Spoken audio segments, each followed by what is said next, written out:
Bismillahirrahmanirrahim. Assalamualaikum warahmatullahi wabarakatuh. Selamat pagi anak-anak.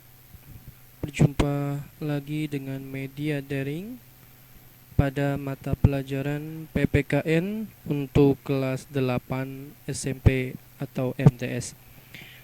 Di video kali ini kita akan membahas masih mengenai tentang Pancasila. Namun di video ini perjumpaan kali ini kita akan membahas tentang fungsi Pancasila. Jadi kita membahas tentang fungsi Pancasila. Nah, pada video sebelumnya kita sudah membahas tentang kedudukan Pancasila, yang mana kita ketahui bahwa kedudukan Pancasila itu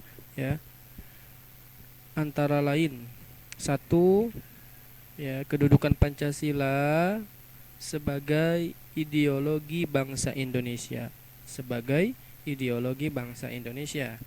Yang kedua, Pancasila sebagai dasar negara Republik Indonesia. Yang ketiga, Pancasila sebagai kepribadian bangsa Indonesia.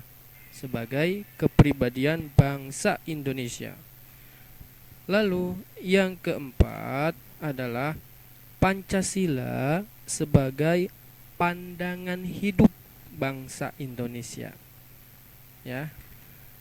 Dan yang kelima yaitu Pancasila sebagai perjanjian luhur bangsa Indonesia. Nah, 5 kedudukan tersebut harus hadir di kehidupan bernegara di Indonesia. Kita sebagai masyarakatnya juga harus bisa mempertahankan mengamalkan segala kedudukan Pancasila tersebut di dalam kehidupan sehari-hari. Nah, oleh karena itu kita hubungkan dengan yang namanya fungsi Pancasila. Fungsi Pancasila. Nah, pada fungsi Pancasila kita harus tahu. Sudah kedudukannya kita ketahui, sekarang fungsi Pancasila untuk apa? Nah, disinilah kita akan bahas bersama-sama. Fungsi Pancasila yaitu Pancasila itu sendiri memegang peranan penting dalam negara Indonesia dan mempunyai kedudukan serta fungsi bermacam-macam. Nah, salah satu fungsinya adalah sebagai dasar negara atau dasar falsafah negara negara kita. Selain itu, Pancasila juga mempunyai fungsi. Nah, fungsinya apa saja? Yuk kita simak. Fungsi Pancasila. 1. Pancasila sebagai dasar untuk mengatur negara. Mengamalkan Pancasila sebagai dasar negara berarti mengamalkan Pancasila sebagai dasar untuk mengatur penyelenggaraan pemerintahan negara. Pancasila merupakan dasar negara yang mengatur hidup ketatanegaraan. Hal ini tampak dalam sejarah bahwa meskipun dituangkan dalam rumusan yang berbeda, namun dalam 3 undang-undang dasar yang pernah kita miliki apa saja, yaitu dalam pembukuan Undang-Undang Dasar 1945, Muqaddimah Konstitusi Republik Indonesia Syarikat, dan Muqaddimah Undang-Undang Dasar Sementara atau UUDS Republik Indonesia. Dan yang terakhir, Pancasila tetap tercantum di dalamnya. Yang kedua, Pancasila sebagai sumber dari segala sumber hukum di Indonesia. Nah, Pancasila sebagai sumber dari segala sumber hukum dipertegas ada di dalam Undang-Undang Nomor 10 Tahun 2004. tentang pembentukan peraturan perundang-undangan, terutama pada pasal 2 yang menyatakan Pancasila merupakan sumber dari segala sumber hukum atau sumber tertib hukum bagi kehidupan hukum di Indonesia. Nah, sehingga dapat diartikan bahwa Pancasila sebagai sumber dari segala sumber hukum negara adalah sesuai dengan pembukaan Undang-Undang Dasar 1945 yang menempatkan Pancasila sebagai dasar dan ideologi negara serta sekaligus dasar filosofis ya bangsa dan negara. Sehingga setiap materi muatan peraturan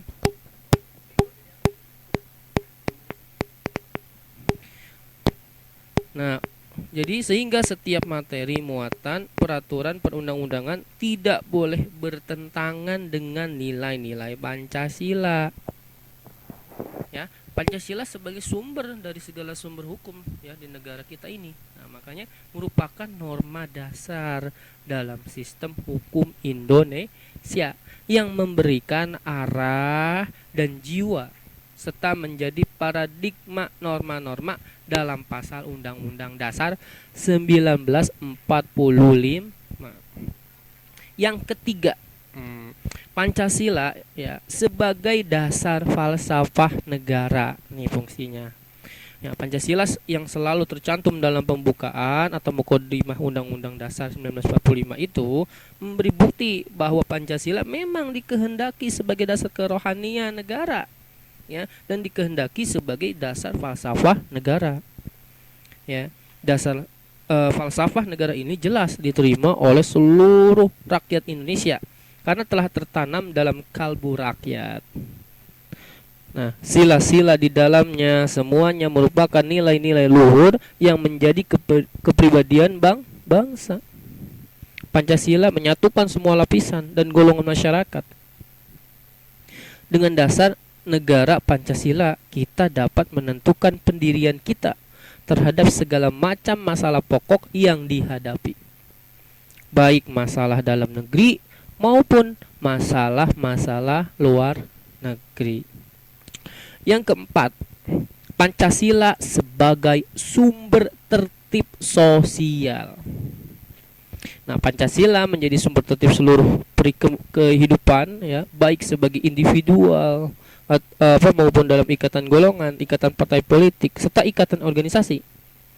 Ia menjadi sumber tertib negara dan tertib hukum, serta menjadi pedoman dan dilaksanakan oleh pemerintah, aparatnya, dan pejabat dalam melaksanakan kekuasaan serta tugasnya. Gitu ya. Nah, makanya Pancasila sebagai dasar negara tuh ya konsekuensinya ya bagi negara apa? Yaitu meletakkan kelima prinsip itu sebagai dasarnya. Negara menuangkan pokok-pokok pikiran tentang hakikat, sifat, dan bentuk negara serta pemerintahan negara Republik Indonesia di dalam pembukaan Undang-Undang Dasar 1945 yang merupakan penuangan jiwa proklamasi kemerdekaan 17 Agustus 1945. Nah, itulah ya fungsi daripada Pancasila. Ya. Jadi ada 4 fungsinya ya sebagai dasar ya untuk mengatur negara, sebagai sumber dari segala sumber hukum ya yang di Indonesia, yang ada di Indonesia, sebagai dasar falsafah negara ya, dan sebagai sumber tertib sosial ya, ini untuk kehidupan sehari-hari kita. Nah, itu saja ya anak-anak materi kita kali ini ya tentang fungsi Pancasila. Kita harus tahu ya bagaimana fungsi Pancasila ini di kehidupan sehari-hari kita. Jangan sampai kita tinggalkan dasar ya negara kita atau bahkan melupakannya. Karena kita adalah generasi penerus bangsa. Siapa lagi kalau bukan kita? Oleh karena itu, tetap semangat ya berjuang selalu untuk bangsa kita. Itu saja, mohon maaf jika ada salah. Saya tutup. Assalamualaikum warahmatullahi wabarakatuh.